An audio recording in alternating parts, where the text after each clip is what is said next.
Hey, welcome to Collector Therapy. I'm Eric. I'm back with Jay. How's it going? Really good, man. Thanks for having me back once again. Yeah, I feel like we still got a lot to talk about. hmm Um, Lately, we've been talking about the future of comics, and I think on that point, independent comics has a pretty big future still. And I noticed you had grabbed some art boards, and I wanted to know if you were what you were doing with those. Yeah, I mean, I local comic book store, sorry, local art store around here. I was just kind of browsing. I went with my wife. She wanted to pick up like some colored pencils for the thing that she was doing, and then looking at some of the Bristol board, and I came across the art board. I was like, oh my god, that is crazy that they had this, and it was right next to like these animation pages. If you ever see like animation pages, they have like specific holes so that you can kind of keep track of every page. Yeah, But these artboards were right next to it, and I've always kind of wanted to just have like a like a deck of comic book boards because they're pretty specific. If you ever seen it, they're 11 by 17, but they have the outline of their parameters. You can put your date, title, and name on each one of them. If you ever seen God, what do we call them? Like actual art from comic book artists like Jim Lee or McFarlane or even Rob Liefeld, you always see like this outline from the artboard itself, and that itself is actually pretty cool. So even having these blank artboards just at arm's reach, you can already kind of feel the potential of one of these. I'm also imagining like if I brought this to a Comic Con instead of just like getting a blank cover, I'm like, hey, can you draw on my artboard? How interesting would that be? that's a good idea. And yeah, I know what you mean. I grabbed some, probably was a couple of years ago now, Uh and huh. I had the idea to create my own comic. And I'm not much of an artist at all, but I figured like you know what, I'll give it a shot. And yeah, I was surprised at how large they were. I had never used one before, hmm um, but it made sense because you have to fit in all. It was like, how do you fit in all these details on a smaller piece of paper like an 8 by 11? Right. Oh, well, okay. They use these giant pieces of paper and Yeah. then format it. But yeah, I think I made it like 4 pages in to a Wow. comic idea I had, and then stopped. But it was an interesting experiment. Um, Now I'm focusing more on writing. Yeah, no, no, for sure. I mean, because when you draw these comic pages, you're kind of writing and drawing at the same time. Hmm. Obviously, it's so much better if you're going off of scripts, so you can already visualize what each panel is going to look like. So yeah, I mean, I can see. I mean, I've done it in the past too, where I'm like so hyped up and excited to just put pen down to paper and just start drawing stuff, but you don't know when it's going to end, and then all of a sudden it becomes overwhelming, and then now it feels like a job when you were just doodling like a day ago. So I can absolutely see that. Yeah, you got to push yourself. Yeah. You said you had an idea. Do you want to share that? Yeah, sort of. I guess I could talk about it a little bit. I don't want to go too much in detail because I had a cousin here who actually has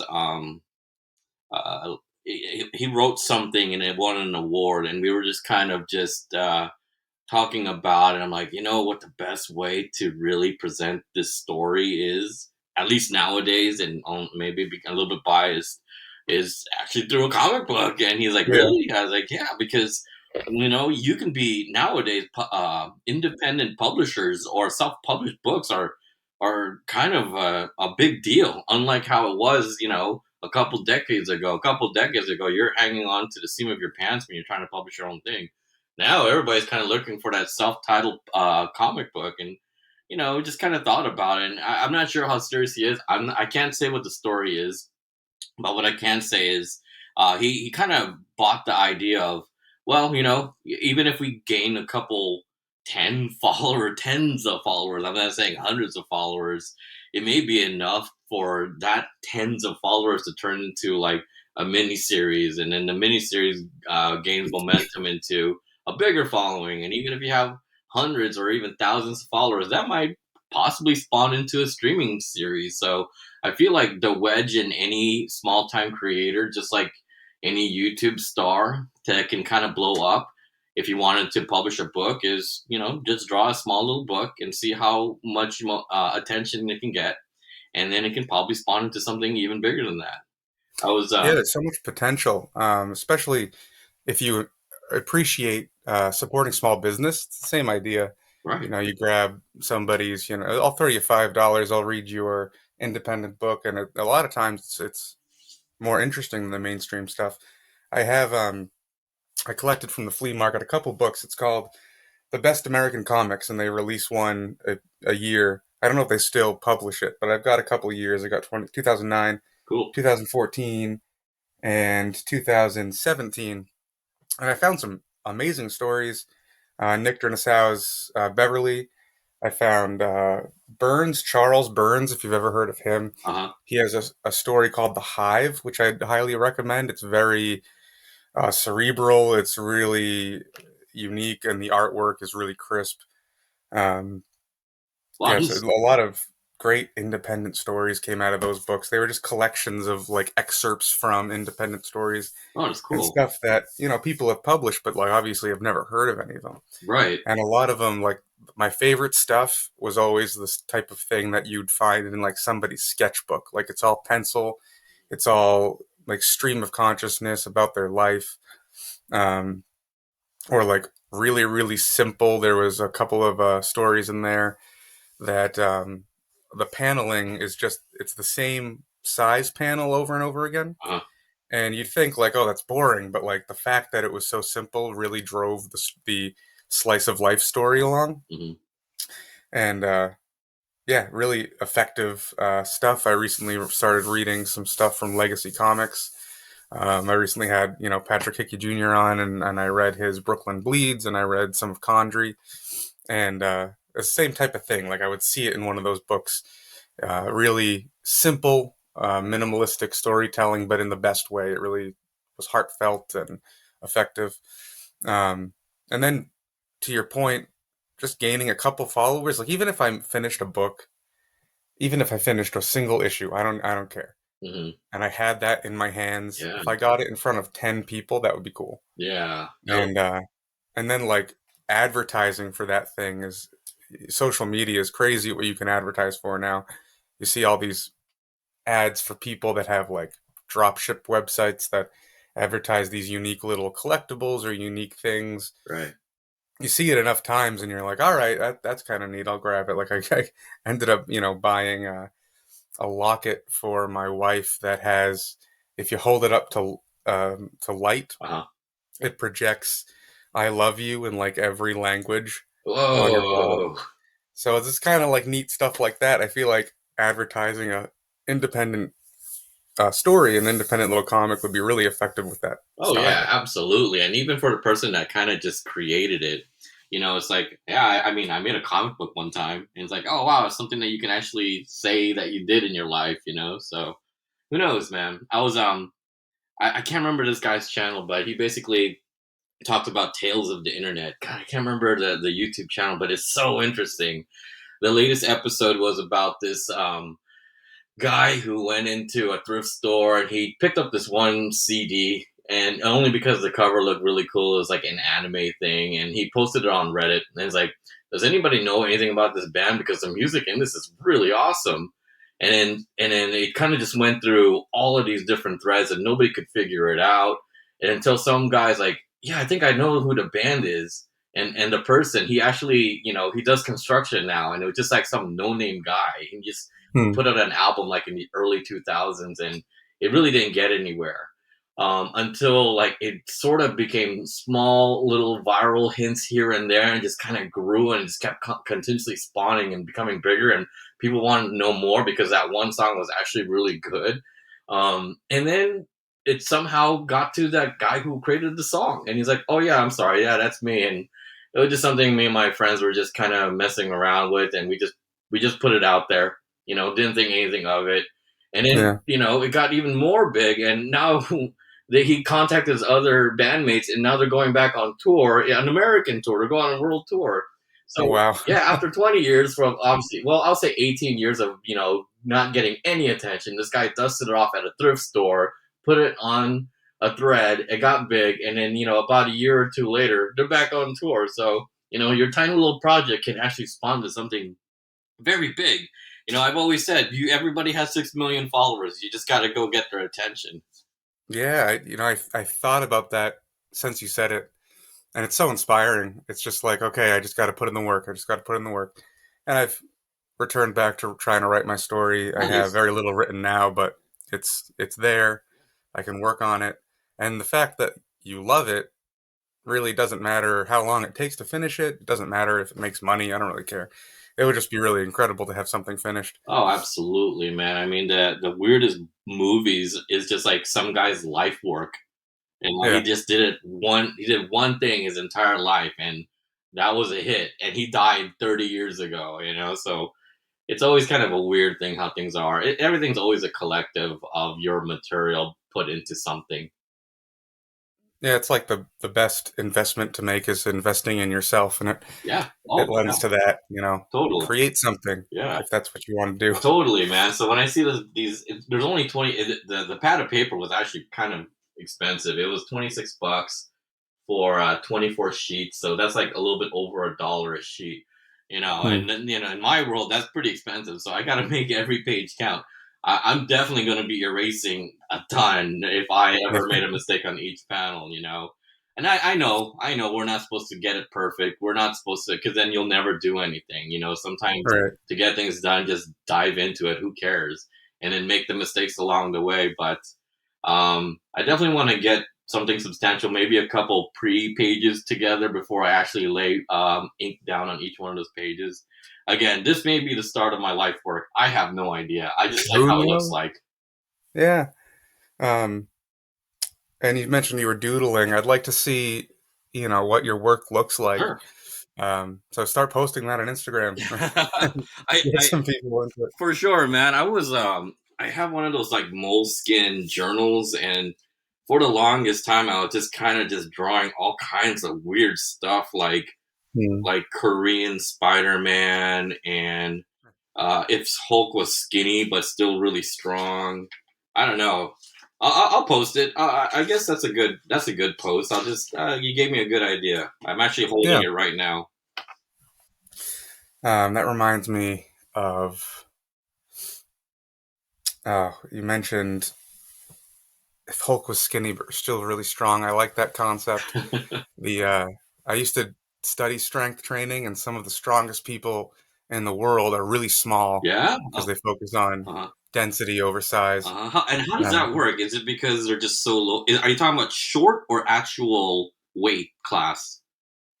like weight, like they're thin. Okay. Wow. How? I saw someone who must be like 140, 160, something like that, really unassuming person. Okay. He did a partial lift of just over 1,000 pounds. What? And it was nuts to see that, like just focusing on the really the joints and the tendons, the strength in there is really what's going to carry Oh you. my god. Not so much size, although size matters. Hmm. Um, and yeah, and it's pretty incredible what you can do. And then, excuse me. And yeah, I like the idea of. I had a similar character idea where of super strength but thin, Hmm. um, of like a almost like a, I guess you could call it like a Michael Myers esque character, a very quiet, slow moving but menacing figure Nice. that ends up um, kind of taking down scum, you know, Yeah. someone worse than him in this, like in these, like they wouldn't know he was so strong until he gets his hands on him, kind of like a chimpanzee. You don't know that Oh they're yeah. as strong as they are, Yeah. Chimp and strength then is they, incredible. It's like yeah, superhuman. Chimpanzees, monkeys, and silverback gorillas are like yeah. superhuman. I always liked that strength concept for a character, Yeah. almost like they're made of bridge cables, like they're Hmm. so strong. Yeah. Yeah. Um, did you ever read, or maybe you have a copy of? Let me get this guy's name. It's a book used in college art classes a lot. Scott McCloud's Making Comics. Oh, Scott McClouds. That sounds so familiar. I'm Yeah, gonna you've Google. probably heard his name Uh before. huh. He's but like yeah, you can grab like a paperback copy for cheap, like used online. Yeah. Okay. But it's everything from panel composition to telling a story. How to choose the beats of the motion, and Right. You know, every I mean, it's everything, Yeah, every little thing, I dialogue. actually have seen this, and actually one of my, oh God, I think it was like figure drawing classes in college because I went to school for art and design, and I remember the instructor pulled out one of these things, and it was only just to illustrate that it's all about composition because comic books do it all the time, and they do it really well, and that was the whole point of him Mhm. bringing out this book. But yes, I told that's like when you said that name, I'm like that sounds so familiar. You're absolutely right. Yeah, yeah. Um, yeah, I was when I was in college, I had a lot of art friends, and I was like, man, if I knew better, I would have taken art classes.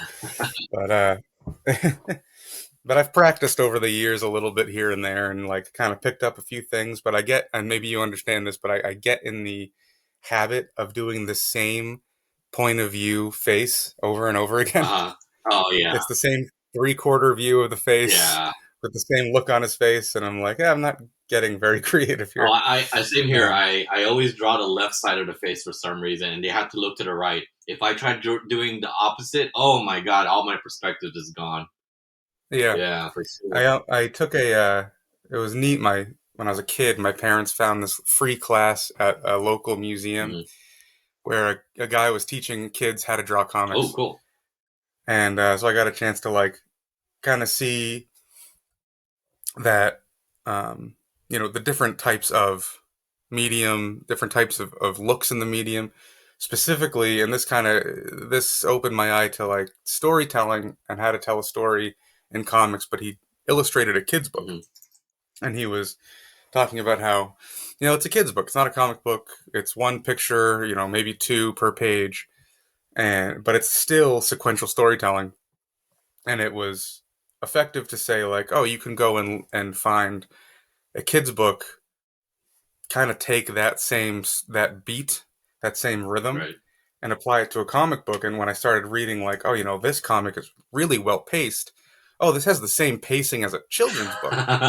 It just moves. Right. And Do a Power Bomb's a good example of it's just boom, boom, boom. Every page turn is something different happening, but it's not so extreme that you know skip major story beats. Right.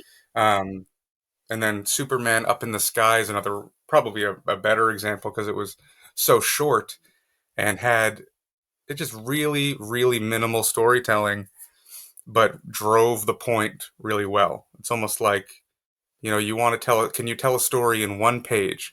Can you tell a story in 5 pages? Can you tell a, you know, can you create a scene without 10 panels? Can you use one splash page and create an entire moment? Right. Um, so it's interesting to play with Oh that. no, totally. And it still it absolutely makes sense with everything you do if you're trying to make a story. Um, I've been working with other content creators, just basically just so I can help my company find influencers, and we're trying to give them simple instructions on how to make stuff. You know, for a lot of people, this isn't their 9 to 5 job, but you know they like to post things on their social media. I would send them a product to kind of display on their feed, and then they would post about it. But you know, the biggest thing that I kind of keep telling them is that in your post, even though it's 15 seconds or 10 seconds long on your TikTok or your reel or whatever, make sure at the very least there's a beginning, middle, and an end. You know, if you Mm, show the product, that's the part of it. It's like you're showing it, you're displaying it. This is what it does, and then this is how it can help. At least that's your beginning, middle, and end. And I feel like even if you have that, the audience will catch it right away. Unlike if you were to just like show something and then it just disappears, there's no conclusion to what you're doing. So to your point, you know, yeah, absolutely. The rhythm of storytelling is very obviously very important, and to highlight your point even more. At least I think you as a writer, and I know this is probably going to go against the grain of a lot of people listening, as far as art goes, because I know that comic book is heavily art involved, of course, but I I truly think that the storyteller is a lot more important than the artist. I know that the artist can illustrate dialogue through just body language, and that's obviously very important, and that's what wins the Eisners for sure. But man, you know, Image Comics in the '90s was not at all story driven, and that's why those comics didn't yeah, last. You know, it Yeah, is tried and that's a true good point. that Yeah. if a comic book had a horrendous artist, but the story was so intriguing and so captivating, oh man, that resonates far further than action. All of your McFarlane's, Jim Lee's, and Rob Liefeld's creating a publishing company and trying to make comic books. It's tried and true that storytelling is still very important. Yeah, well, I've been reading a small story that was recommended to me called Resident Alien, Oh, and it's again incredibly simple. It's like the first arc is a murder mystery, right, and it follows this alien that crash lands on Earth and has to blend in with society. right, And you'd think like I don't know, maybe he's struggles with it. Maybe he's like a tentacle pops out of his shirt and he's like, oh God, wait, no, no one saw that, like kind of moment, yeah, which I guess you could go in that direction. But this story is so human is he just happens to be an alien, and he's a doctor, he lives in the forest, he gets recruited to help solve the small town mystery. And when I first looked at the book, I'm like, okay, the artwork's really simple. It's not very dynamic. But then as I started to read it, the to your point, the storytelling, they would have had to describe the character, who again, it's an incredibly simple hmm character, but the fine details of his mannerisms were so well illustrated that storytelling had to have been very clear. hmm And the story itself was like murder mystery. There's the red herring, and then you find out who it is at the end. It moves pretty quickly, um, and every little conversation between these characters, again, nothing like no huge drama, just talking. And I'm like, why this is so captivating. right, The the choices for the words, the way the even the facial expressions were so well detailed. You're like, I know exactly what kind of character that is, right. and that wouldn't have been there without proper storytelling, without the proper writing behind it. Yeah, no, absolutely, and for So sure, I guess because like when you read that book, there's a lot of empathy. You're already thinking like, well, this guy doesn't want to be exposed. He's trying his best to blend in and assimilate with, if it, I actually haven't read the book. I know there's a TV show, I think, right? I think this on the yeah, that's either outdoors coming out. I'm not okay. sure. And the guy's just trying to blend in, so that's why it's so absolutely captivating. And it could just be all dialogue. Do you have the Yeah, book? Do you have the trade paperback? How are you reading this? I read that Oh, online. cool, cool. Um, but yeah, and I mentioned this again before in another episode, and I'm going to keep mentioning it until people read it.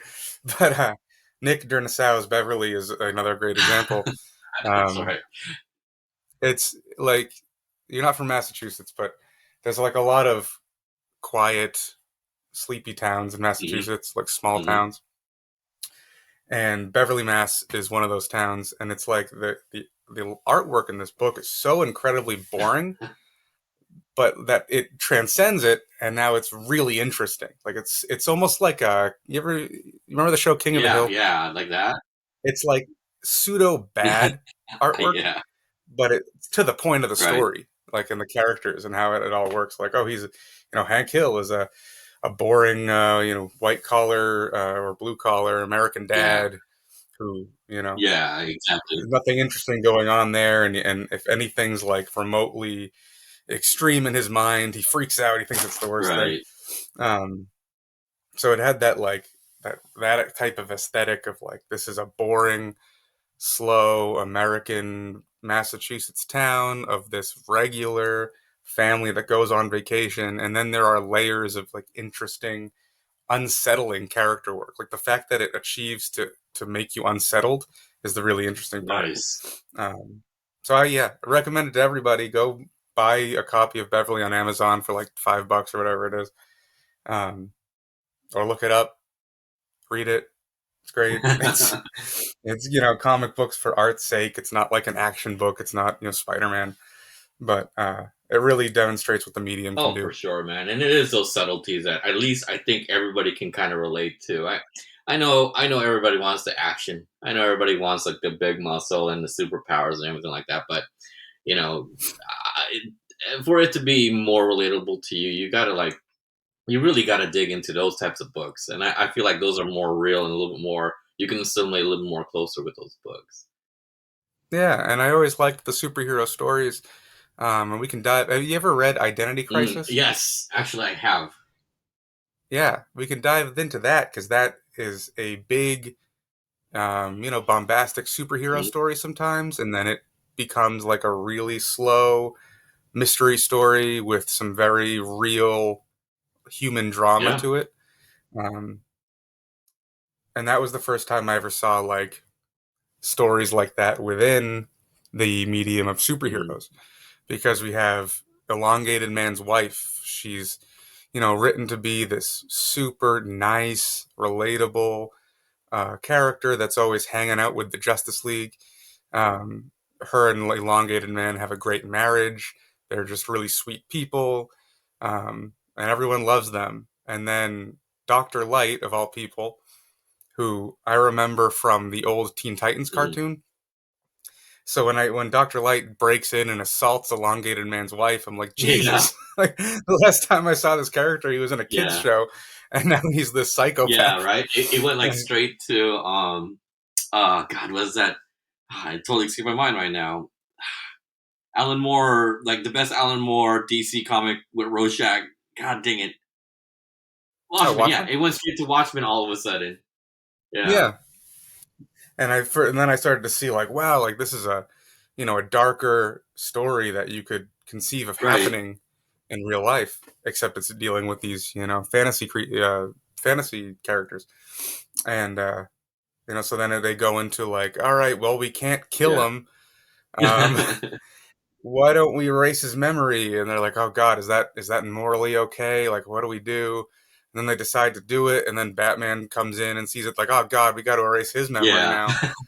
And then it just on like it snowballs, and these four, I guess you could call them like B-list characters, are now stuck in this thing. Like, we all know what happened, we can't tell anybody, and then eventually, the story kicks off when Elongated Man's wife is murdered, and it kicks off that murder mystery where they got to find out, did Doctor Light come back and do Yeah. this? What happened? It's a great story. It's hard to find. I used to have the Uh, hardcover. I gave it to a friend's son, and now I think it's like $100 book or oh something my like god, I that. know. Like even with um, that, that's a trade paperback too, huh? Oh yeah, geez. that was the Yeah. full story To in me, hardcover. the Yeah. interesting thing was that it was written early millennium. I don't remember what the year was. I think it was like 2004. But way ahead of its time. I mean, today that type of storyline within superheroes is completely acceptable. And then it was Oh kind yeah. of a story on its own, and I feel like nobody knew what to make of it. They totally made a drama show out of a comic book, out of comic book characters. Yeah, and it was the speaking on the future of comics, the stories that really connect now are when the superheroes are morally Yes, ambiguous. yes, They that's a good are point. see they're straight Yeah, sociopaths. Like everyone loves a Superman story where he's just a fascist. Like what's the name? Injustice is really yeah, popular. Superman Red Sun's really right. popular. And then you have obviously the boys, and you have all like most of Mark Millar's Yeah, work is that kind of work trend, walks that yeah, for line, sure. You're right. You're absolutely right. and it's definitely following that Yeah, trend. And it it would gives every I character like another dimension to their. It's like if you wanted to rewrite a character and just kind of bring them back. Yeah, give them that like moral compass, like having him trying to figure it out. You're totally right. It is the current trend. um yeah, so following that trend of that more Hmm. violent, more morally ambiguous hero character, obviously can't last Hmm. forever. I feel like the curve's going to come back. Um, a lot of the best comic books that were written last year were straight hero Hmm. stories, and followed. And we talked about this before, where they followed a main character, and then the hero would exist in the Hmm. background. So it makes me think of old, stories like RoboCop. You ever see? I mean, you're a little older than me. You must have seen RoboCop when you Oh were yeah, younger. my God. I mean, it was the most violent thing. I think it was probably the first violent thing I've ever seen. Same. I don't think I finished it when I first started watching it when I was a kid, Yeah, and I, then I didn't know that and then blood a could little. spurt out of you like that. You know? And I mean, the opening scene where the Ed Yeah. 209 obliterates Oh, that poor office oh my God. worker, and I'm like, oh God, are we I doing know. this? But obviously, there's a whole lot of social commentary in the background going on. Totally. Um, like the whole movie's perfect for that. I can't remember the creator's name, but he did that and Starship Oh yeah, Troopers, for sure. and a lot of great social commentary in that Yeah, as he did well. a great. Which when you see it when you're a kid and you don't Mhm. notice until you're older and you watch it again. You're like, I always thought this kind of felt oddly Yeah, campy and like satirical, and I'm like, okay, I yeah, get for it now. sure. But like RoboCop's a great example of that character who exists within a world going on around him where he's not the most interesting thing going on. He's honestly, I mean, like, of course they had the technology they had. I don't know if how on purpose it was to make him as stiff as he was, but he just meanders around, barely moving, can't say Right. much. He has got like kind of a one note Yeah. objective, and so that in itself is kind of boring. But then everything else going on Mhm. around it enhances that, and makes it Oh really yeah, for interesting. sure. I mean, the setting was Detroit, and Detroit in the future. I'm like, kind of looks like Detroit now. But you're right. You know, the best way to defeat RoboCop is just to trip him. You know, Right. he's just They like a can't. roach on his back. That's even how they defeat the Ed 209 in the end. Yeah, Is he comes up the stairs and he can't do yeah. They're stairs. exactly. It's like And I'm like, these are absolutely flawed. Why? Because they can't walk right. You know. But I mean, I think they changed that up with the latest RoboCop movie. I think that was like what 5 years ago or something like that. oh yeah, where they made him Yeah, super he's more agile and agile, knocking him right? He's down. he's limber. Yeah, not great. But I mean, it stands to reason. Like it all returns back to the importance of storytelling. I was like I had mentioned before. I was talking to that Mhm. comic book store owner, excuse me, who's like comic books are gonna fail, Right. and his main gripe was the rising prices, which I think is fair. I picked up Superman #1, the new series. It's like six Yeah. bucks for issue one. Sheesh. And I'm like, my God, like, is that? Because I remember, like, okay, he brought up, I think it must have been about 10 years ago, where DC said drawing the line at like 2.99 or 3.99 or Yeah. something like that, and then immediately after that, their prices Yeah. started to go up. So like, okay, well, they couldn't keep that up, and then they came up with Black Label stories, and Black Label was a little more expensive. So okay, these are focused on more of an adult audience. I kind of get that, but now I got Superman #1 and still have to pay $6 for it.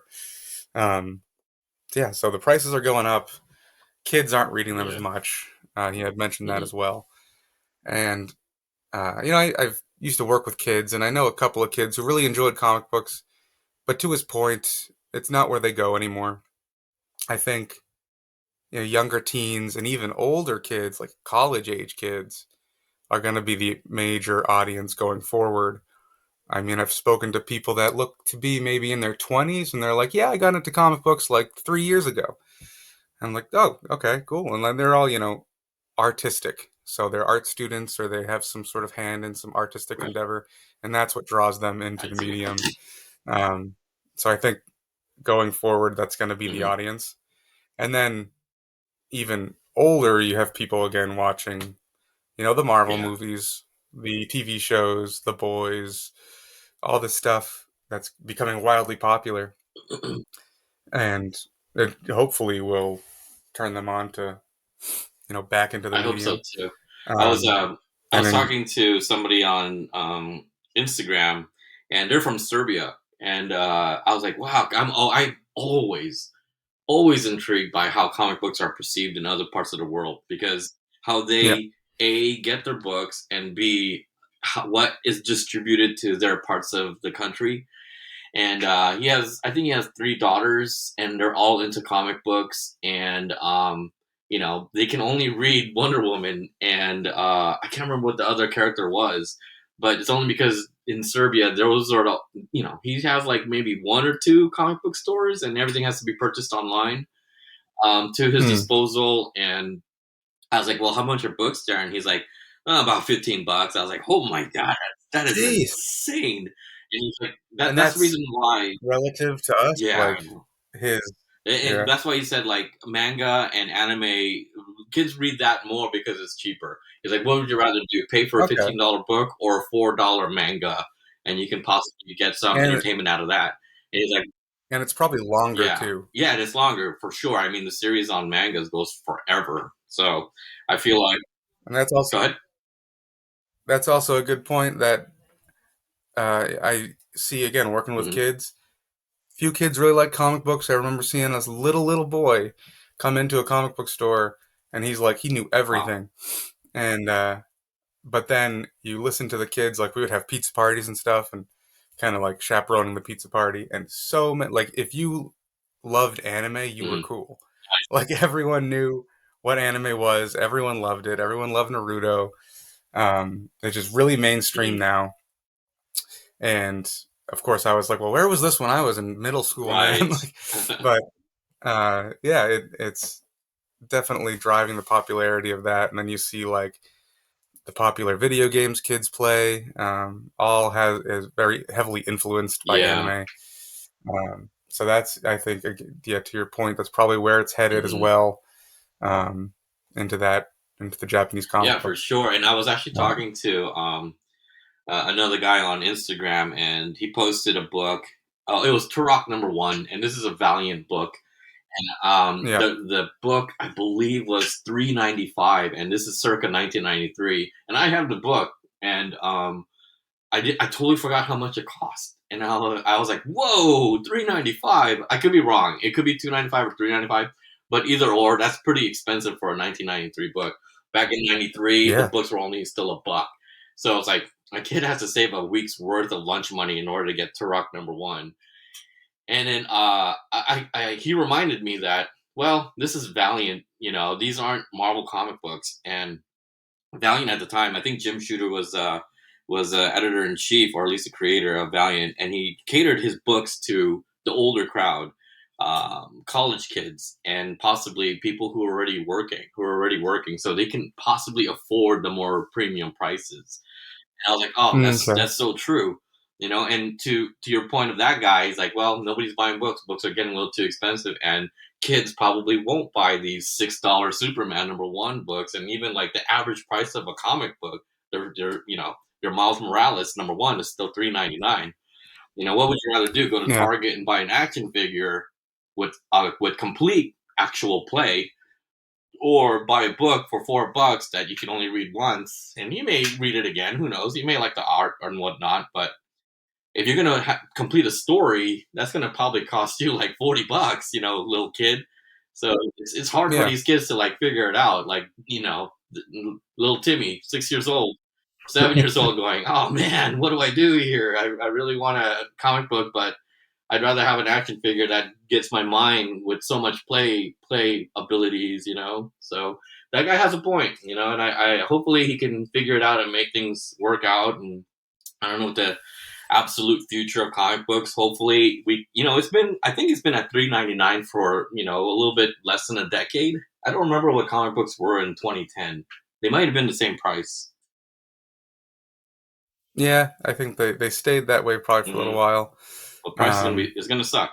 $6. Is it was it $6 because that was just the first issue? Was there something specific? Was it like a gimmick cover? no, it's one of the covers, like cover B or something like that. It's not a Uh huh. variant, but there was a cardstock, and you were talking about variants Uh the other huh. day. There was a cardstock cover that had gimmick to it. I think like a bit of maybe a foil or some sort Uh of huh. shine. I wasn't crazy about the cover. That one was I think eight Oh dollars, Lord.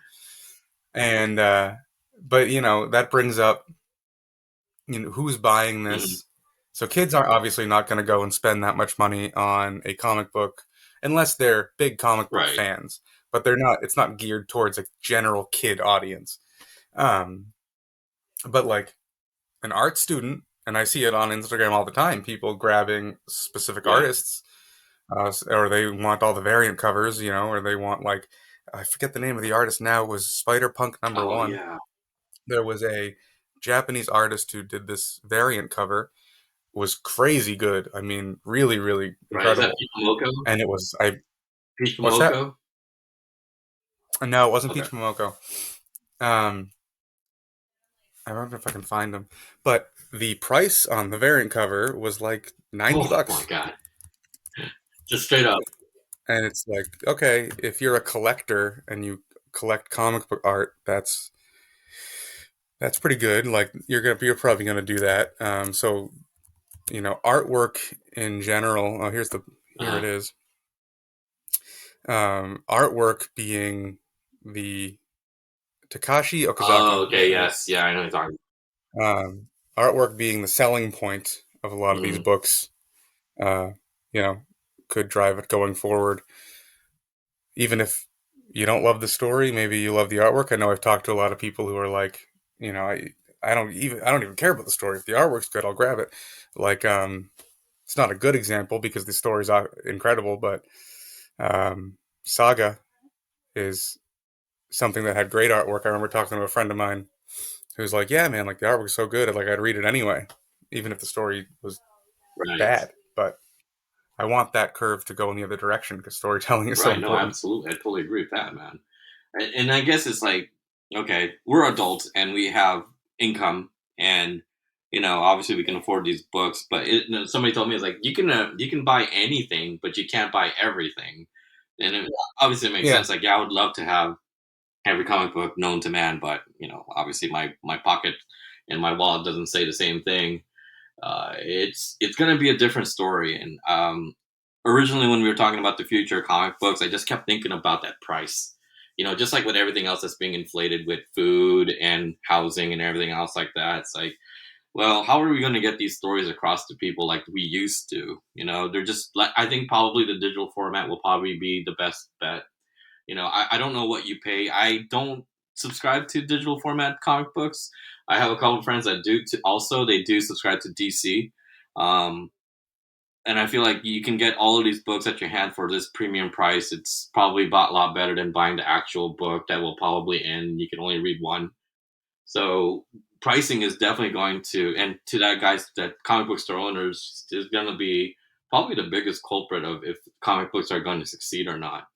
And I've said this too, that comic books have gone through about 3 to 5 renaissances throughout its yeah. entire lifespan. I mean, how old is comic books? 120 years? How like I think it's 120 years, right? Well, about the 30s is when I would Right, assume like it really started. I think before that were serial short right. And stories, then they kind of just so combined. not visual storytelling. Yeah, I think they just combined it into like a booklet, and then that sort of came to be the comic book. I know, like every comic book historian have always said this one comic I think it's called the Yellow Kid. It was like this kid in a yellow trench coat or a raincoat, and that was kind of the thing because it was illustration with dialogue bubbles above it or something like that. That was like connected. It Yeah. might have been French. I'm not sure.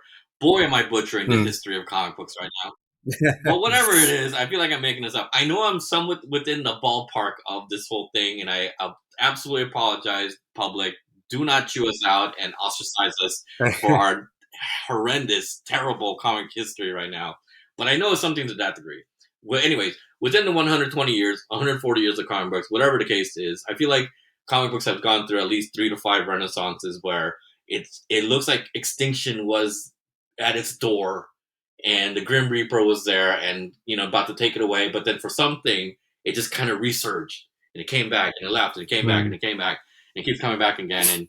And right now I feel like it's been a good 2 years, good 2 strong years of comic books.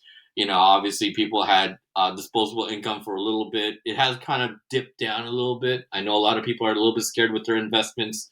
They might have paid a little too much for that giant size X-Men, but they just needed it because they had it.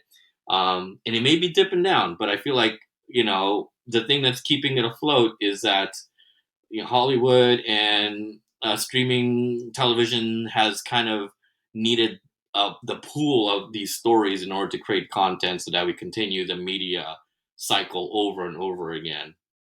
That's probably the only place where it's gonna kind of stay afloat. But again, it needs an audience, and if the audience can't afford these stories, well, they'll never get to it. One reason why I left comic books, well, actually, there was a couple of reasons why I left comic books in the kind of like 1997, 98, is because I started college around that time and I couldn't afford books. That's number one, two, and three. And also, the speculation bubble, Image Comics and the death of Superman really killed the industry, where people were just buying books just for the sake of speculation and trying to get money over it, and the stories were really dying. And those two things lost my entertainment value, and I kind of just left. But I came back at a good time because I discovered that indie books were really cool, and their actually storylines were really Yeah. great, and you can end a story in 5 issues. You didn't have to spend 100 issues to get to the point. Yeah, and I mean, you said it really well. Is the and a lot of people I know, you know of a few people as well that say no to Right. FOMO, and speculation buying is really toxic because you are just buying for the sake of making a Hmm. buck. And I remember when I first started collecting again, that was one of my focuses, and I was immediately stressed out and having no fun Yeah. at all. And so I just said, you know what, I'm just going to buy what I like, and if hopefully I can make a couple bucks on it, hopefully I can just make my money back one day. I don't Right. really care. I have my Grail list, and if I can complete it, then I would have at least held money there, and I can make that back Right. one day. But that's where that lies. Like any quote unquote money I'm going to make comes from saving up and grabbing those Grail books and holding on to them long Hmm. term. If a movie comes out and I own the book, cool, I'll make a couple Right. bucks. But it hasn't been my goal. I think because I gotta head to work in Of just a course. minute, so I think we're gonna Okay. land on this. Support small business, support small comic book publishers, buy indie books, um, buy good stories. Buy support good writing. Go grab some books from Legacy Comics, or just they're hard to find, Right. unfortunately. Um, but go look up somebody's passion project and throw them a couple bucks. I think um, if you're gonna if you're looking for good stories, I think that's where you're gonna look. Look for comic books that aren't in the big three. Um, Although supporting Image Comics, I think, is a good thing. There's a story out there called Hmm. Voyages. I'm going to butcher this name and I'm going to say it. It's written and illustrated by Sume Kazgin. I tried. Um, so it's clearly a labor of love. The artwork itself is really colorful, vibrant, and dynamic, and it could clearly connect with a lot of different people. It's not you know what I mean? It's not referencing anything that's already come out. It's not like how new Star Wars movies reference old Star Wars Yeah. movies, Yeah. and it's like eating the food. It's like eating its own. Oh, I don't even want to Yeah. say it, but it's digesting what it's already Right. digested, and it's worse every Yeah. time. So now we have here is a new story from someone who just really wanted to make it, and it's fun, and it's different. Um, any age could enjoy it. Same with like Black Cloak is a nice Yeah. one too, um, that we were meant talking Right. about. Issue two just came out last week. And so Oh, say I that said again. issue two just came out last week of Black. Yeah, I Yeah, haven't me read it yet, too. and I I still want to need to get go that. get it. I'll give it a second issue and see if I want to Sure. keep up with it. Um, but yeah, find creator owned content and support it. Yes. That's all I got to say I on that. Yeah. 100% agree on that. And it doesn't have to be comic books. It could be anything out there. There's a Yeah. lot of good content out there, and it's not like your attention will make it spawn and everything like that. Make it for your own personal thing. If something's intriguing to you and it came out from somebody else's mind, give it a shot. And if it actually gives some sort of revenue to them, fantastic. That's a cherry on top, of course, but really to drive the attention to that, the Voyages book. I have heard things about that too. Just try it. Just try it. You know, that's basically it. Yeah. Just try it. You know, who cares? So absolutely, man. All Of right. Well, I got course, to head to work. Thanks for coming on at such short man. notice. Anytime, dude. These things are always super fun, and you know, I'm sure the people listening are going to fact check every every word that came out of our mouths because we don't know if it's correct or not, but it felt right. And yes, by all means, Right. please fact check it and then put it down in the comments and let us know and continue the conversation there. So Yeah. And I'm sure we'll come up with something else to talk about because we yeah, love this stuff. absolutely, And that's why we do it. absolutely. Yeah. All Okay, right, buddy. man. Good talking to you. All You right, too. all right. Take Take it easy. care. Peace.